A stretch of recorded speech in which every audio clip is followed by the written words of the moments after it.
আল্লাহ পাকের যত নিষেধ আছে এই নিষেধগুলো ছেড়ে দেওয়ার নাম হলো আল্লাহকে ভয় করা। যদি আমি নামাজ পড়ি, প্রমাণিত হবে না যে আমি আল্লাহকে ভয় করি।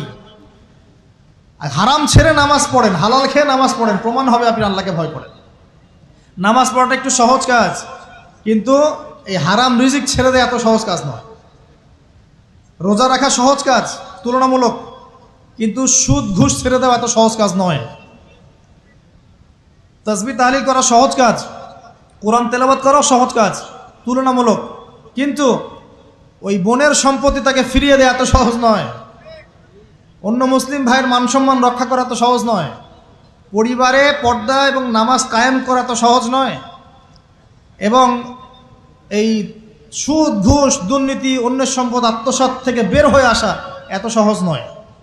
তাকওয়া মানে কি? পরিপূর্ণরূপে ইসলামে প্রবেশ করা, আল্লাহ পাকের যাবতীয় হুকুম আহকাম